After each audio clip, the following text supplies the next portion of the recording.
The doctor is in. No religion allowed here, just grace and truth. You've entered the No Religion Zone with Pastor Greg Lilly.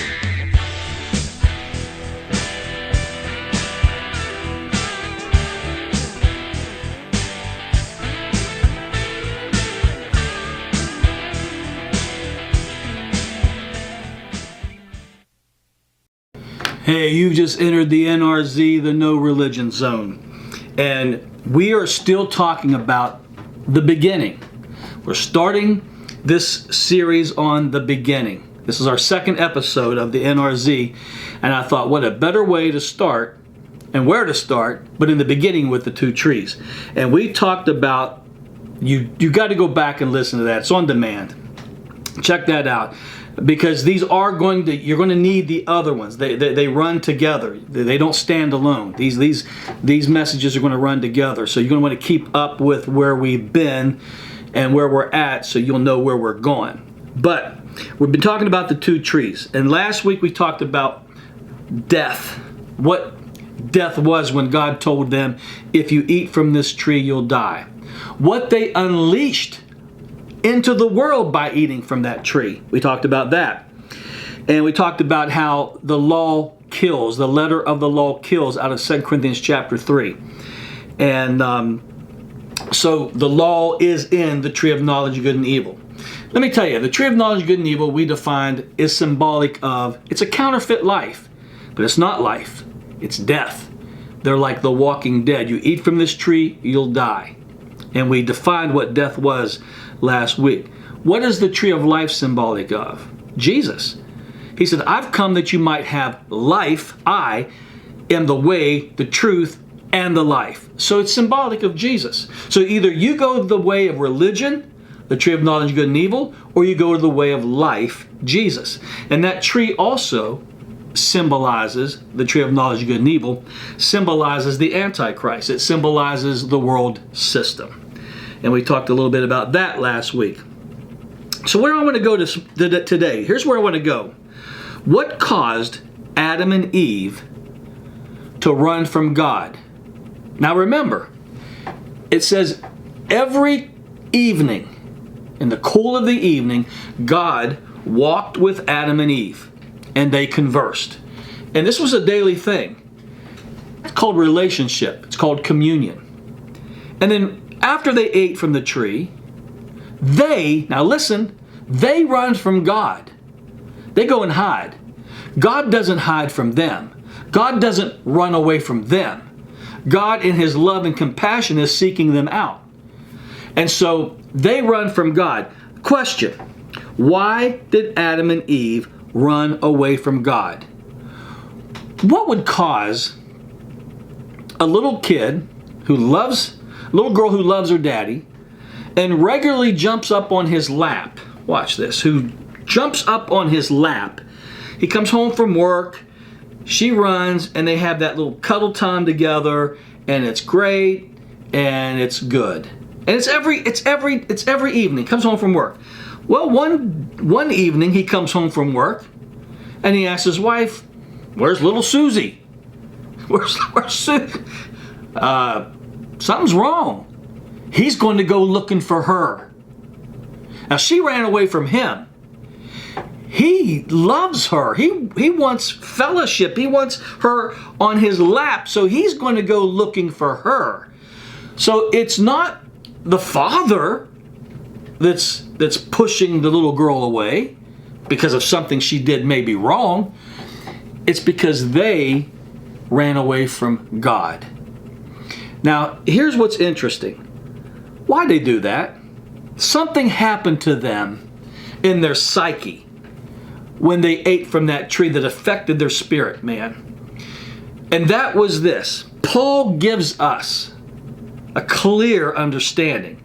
In Ephesians, he's talking about us, but how did it happen to us as a result of Adam and Eve? You were dead in your trespasses and sins. Now watch. He also goes on to say that we were alienated in our minds. And he'll go on to say darkened in our own understanding. This is why Paul will tell us in Romans chapter 12 to renew our minds. Okay, transformation comes when we get our minds right, when we get our head on straight. Then transformation comes, and all transformation is us coming into who we've always been from the foundation of the world. Ephesians 1:4. And we'll get to that next week. You don't want to miss next week. So with dead in their trespasses and sins, that's pretty bad, due to the fact that they became darkened in their understanding. When they ate from that tree, alienation happened in their mind. Not in reality. God didn't alienate himself from them. The alienation was in their minds, and they became darkened in their understanding. And out of a darkened understanding and alienation from God, we call separation. Sin progressed. You got what we got today. Now, I'm not doing an exposition on sin, but you know what it is, and you know what I'm saying is true. They separated from God in their minds, but God did not separate from them in reality. How do you convince somebody that thinks they're separated when they're not? I love Watchman Nee in his book, The Normal Christian Life. He says, think of yourself being in a church, and somebody comes into the sanctuary, and they say, excuse me, and you're like, hi, welcome, hey, how you doing? And the visitor says, can you show me how to get into the sanctuary? And they're like, you're looking around, you're in the sanctuary. And they go, no, you don't understand. I'm really wanting to get into the sanctuary. I know that's the place I need to be. Will you please show me how to get there? And they're like, sir, you're in the sanctuary. And Watchman Nee goes, how do you convince somebody who's trying to get into a room they're already in? Ephesians 1:4, we'll deal with it next week, but let me just give it to you quickly. We were in Christ before the foundation of the world. No debating that. Ephesians 1:4, in Christ before the foundation of the world. Now, how do you convince people today that they're in Christ? How do you do it? When religion and the alienation of their mind, because that's what religion does, it promotes the alienation and the darkened understanding, and they give you religion as a result of trying to get closer to God by your self-effort and willpower and all this, that, and the other. How do you convince somebody they're right with God who's trying to get right with God? It's all in the mind. They became alienated in their mind, darkened in their own understanding. They could no longer relate to God in that garden because they, talk about lights out. Listen to what he also said in the garden. It says, when they ate from that tree, when they ate from that fruit, it says their eyes were opened. It clearly says that. Their eyes were opened. You're like, wait a minute. Were they kind of just like walking around with their eyes closed, and some had this ability to walk with their eyes closed, and then when they ate from the tree, their eyes came open. Oh, wow. Oh, you're naked. Yeah, so are you. Oh, I guess there was two trees. I guess we ate from the wrong one. We had our eyes closed. What's that mean? The minute you eat from that tree, your eyes will be opened. Our eyes were already open. What's he mean? Now, you're going to have to get this. We'll deal with this next week, okay? Now, but I'm just going to give it to you now, but we'll develop it next week. You don't want to miss next week. When their eyes became opened, the light came on outwardly, but not the right light. It's the illumination of the tree of knowledge of good and evil. But what went out was the inside. See, they were living by their spirit.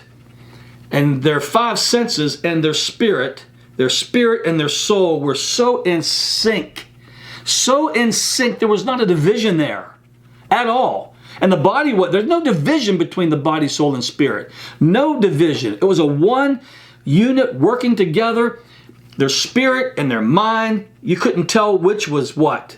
They were all, is it the soul? Is it the spirit? It doesn't matter. It's one. But what happened was they were living from their spirit. And what their five senses was just right along with what was happening through and by way of their spirit as they were communing to God, who was also what? Spirit. Okay?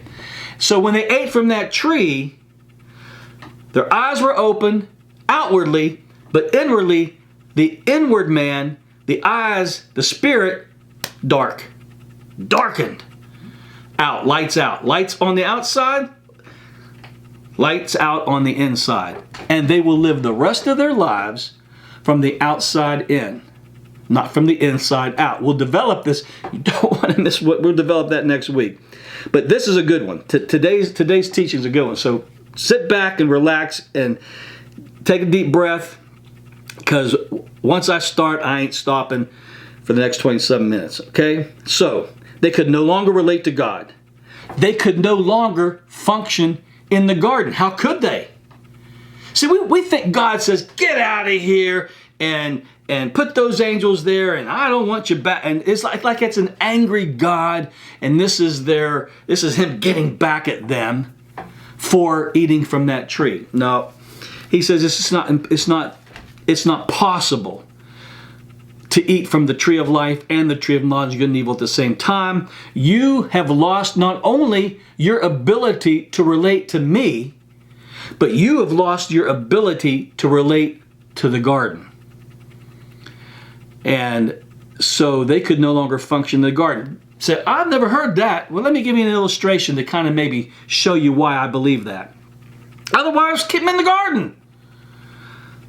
Think of this.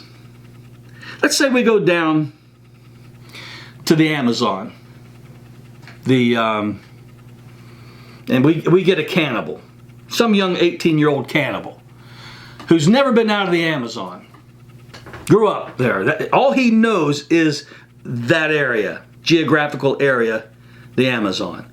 Let's say we grab him and we kidnap him and we fly him into the United States at the Kennedy Airport, and we drop him off in the middle of New York City, Manhattan, right there in the middle. Now, I don't know if you've ever been to New York City, but it's like a whole nother world. It's like it's crazy. And I'm just from West Virginia, and going to New York City myself, right after the 9/11 happened, we went up there and went to a conference and happened to go there and looked at the remains. This would have been probably April of 2002. But we went up there. It's New York City. I can't imagine it was like a whole new world to me, a whole other culture, if you will.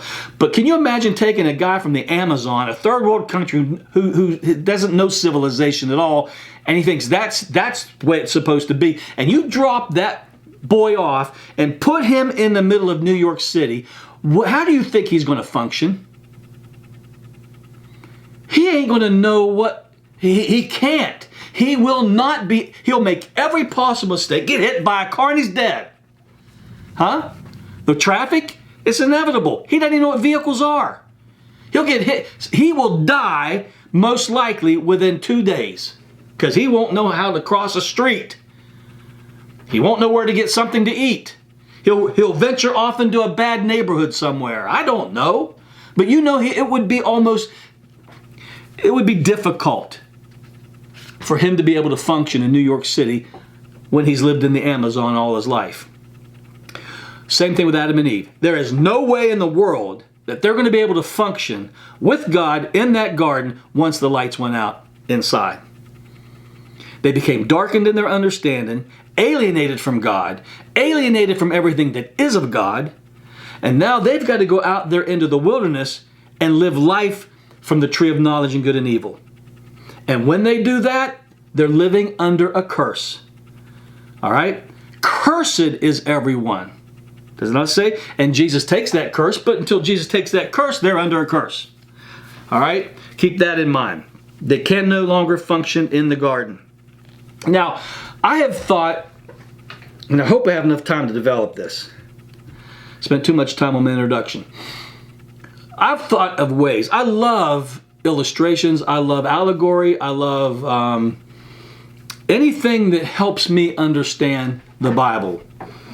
And so I'm trying to get an understanding of what happened to Adam and Eve in the garden. Because remember what I said, if we don't understand what happened in the garden, that is, we get this under our belt, we will understand the rest of the Bible, we'll understand God, everything, not everything, I mean, we'll never completely understand everything, but boy, the Bible will make a whole lot more sense than what it has.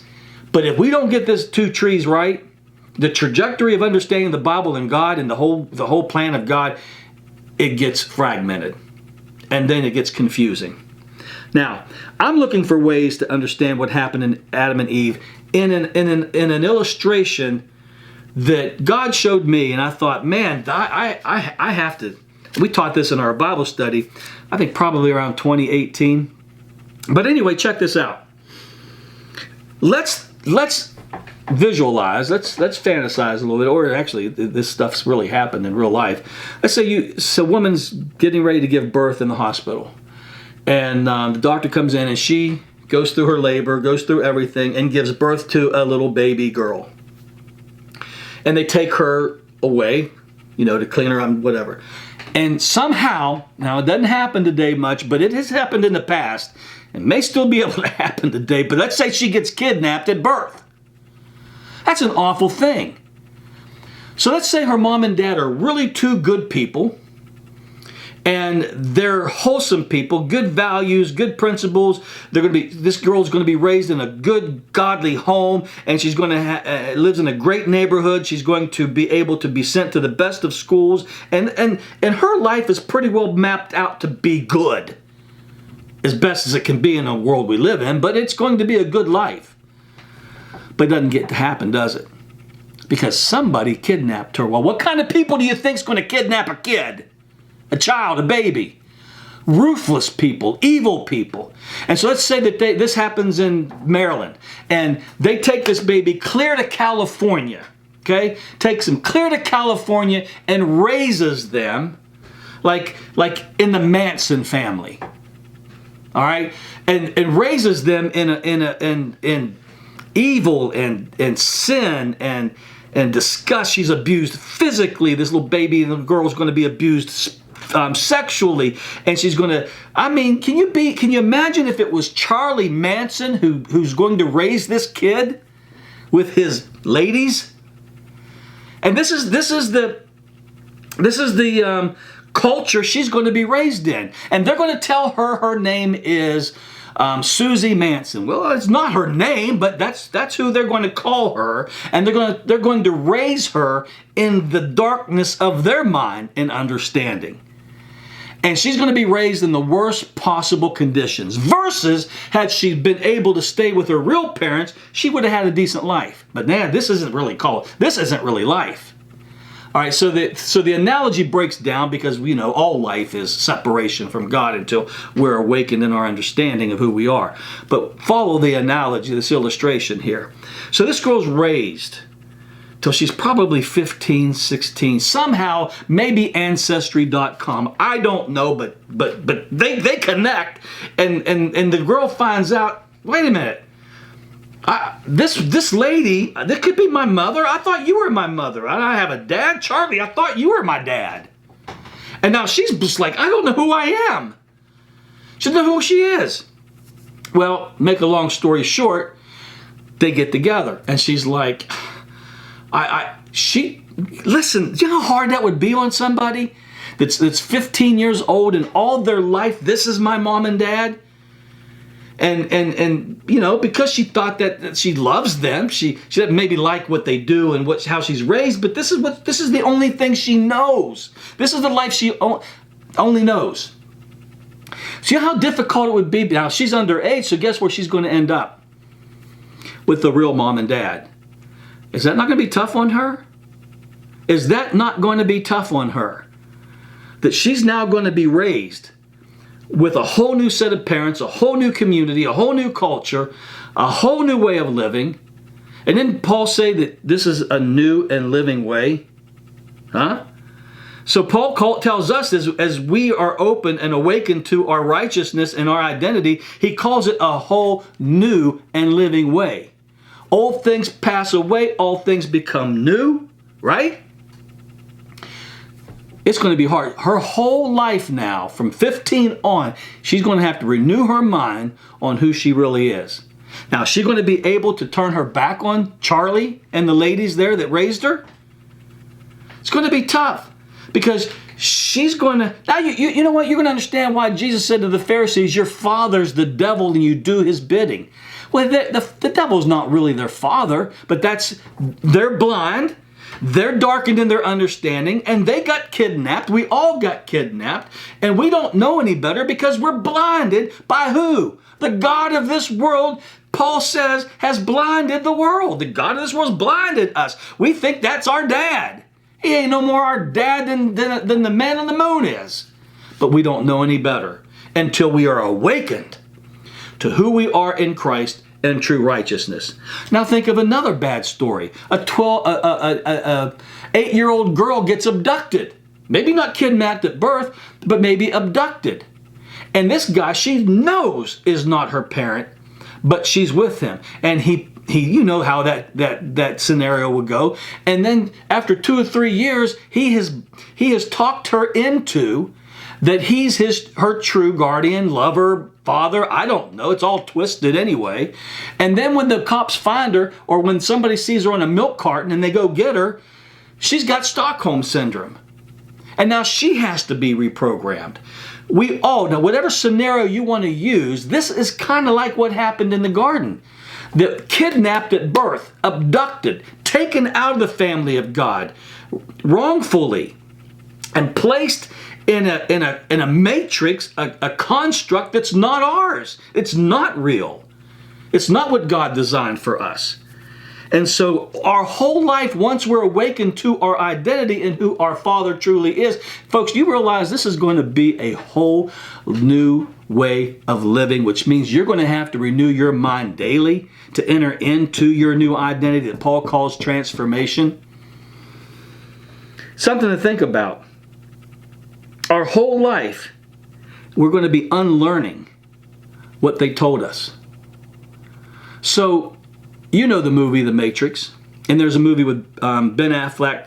I don't know the name of it, I can't remember now, but they were talking about these constructs that he was hypnotized. But anyway, these movies really speak the truth to us. When Adam and Eve had to leave the garden because they could no longer function in it, they were only able to function in darkness and alienation because that's where their mind was.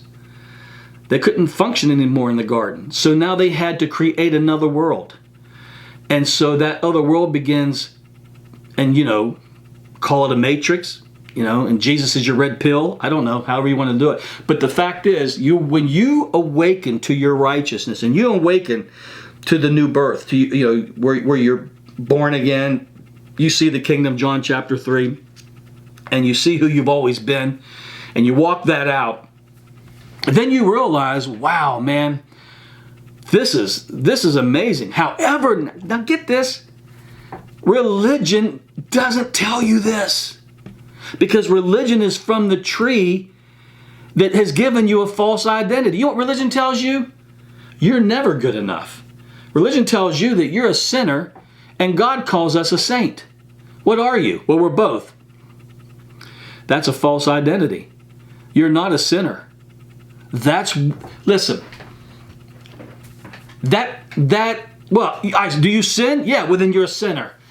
Let's look at it this way. You can go ahead and believe that, but let's look at it this way. And this might help you. What made me sin? A false identity. Not knowing who I was. I was lied to. I was kidnapped. I was abducted in the garden. And then from Adam on, we all are a result of that abduction or kidnapping, and we're brought up. Wait till we get to next week when I tell you how little baby formulates his understanding of things. This will all, I promise you, and I'll try to wrap this up in 2 weeks. the next 2 weeks, and you'll see, and you're not going to see the garden and Adam and Eve and that whole story the same ever again. But it will help you in your trajectory of seeing the rest of the Bible and getting to Christ, the last Adam, and seeing all that he does and who we're raised to be. We're going to get into all of that. It's going to be really good. But I want you to see that the rest of our lives is that we're going to be coming into who we already have been all this time. And it's fascinating. But it's going to be hard. Religion does not want you to know who you are. In fact, Satan is going to fight you your whole life, keeping you from you. Did you catch that? And what's he use? He uses religion. Keeping you from you. Wow. Because if he knows that if you find out who you are, everything changes. Everything changes. You don't think so? Let me give you another illustration. Let's say every town has, no, not every town, but I'm sure most towns have a bridge. I know we got bridges in our towns. And guess where all the winos and the drunks, those who don't have jobs, don't have homes, guess where they end up? Or even kids now with backpacks, where they're going to end up. They all end up under the bridge. Especially in our town. You want to find a wino, just go under the bridge. And they all hang out there. Well, let's say this is who they think they are. Alcoholics, winos, no job, we're nothing, we're the drugs of society, whatever. Now watch this. Let's say a lawyer finds one of them and says, "Are you Mr. Smith?" Yeah. Well, I'm so-and-so. I'm a lawyer, and I've been looking for you. You have a lost family. You have family in Great Britain, and we finally found you. They've been looking for you, and it's the king or the queen, whatever. And sir, I got good news. You're royalty. Now this guy hasn't taken a bath in God knows how long. You don't think his identity changing from a wino to royalty is not going to manifest in a good life, a better life, the life he should have been living? His identity he just didn't become royalty. He has always been royalty, but he didn't know it, and he's lived under the bridge when he could be living in Buckingham Palace. You see what I'm saying? How important it is for us to awaken to our true identity? Well, we got a whole lot more to talk about, and you don't want to miss next week. But just to let you know, you can access our website at www.byfaith.tv, or you can get there also by www.greglilly.com. Thank you for tuning in to the NRZ. To contact us, go to our website at greglilly.com. And if God lays on your heart to give, according to Galatians 6:6, you can access the different ways you can give. That's greglilly.com.